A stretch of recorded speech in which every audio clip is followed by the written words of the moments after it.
داودي ku soo dhawaada channelka daawanaysa waa mahad xikmaha films oo diga barateen hadba arrimaha bulshada iyo wixii soo kordhay inuu jira soo socodsiyo daawadayaal maanta waxaan ku arki doonaa weglihiiba waxaan soo dhignaa hal mar wixii jiray dhanka fanaaniinta taama meelaha kala hado maanta waxaan arki doonaa Hodan Abdiraxmaan ayaa muddo kooban oo laga joogay ilaa 2 cisho 4 cisho ay ku soo noqotay dalka Soomaaliland iyadoo ay u soo noqotay saygeeda Mursal Muuse Cumar xagga dhanka kale ay khadra silmo ay go'aansatay in ay tagi doonto xagga iyo Canada walow kaana sababtii aan wali la cadeynin laakiin daawadayaal waxay dib soo socodsiin doonaa waxyaalaha kale ee soo kordha ama wixii kale ee dib u soo kordha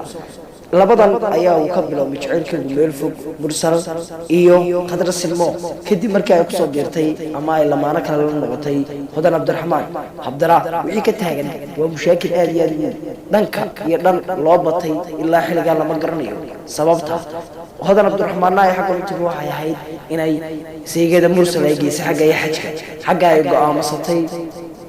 waa hore iyaduna khadra silmo inay xagga iyo Canada yidii carruurteedu ka haystaan oo xaggaas ay ku aqal gali doonto wixii wararaya dib u soo kordha waa idin soo socodsiin doonaa laakiin daawadayaal anigii lawlna please subscribe like share iyo comment aad bad maasantiin asxaabta kale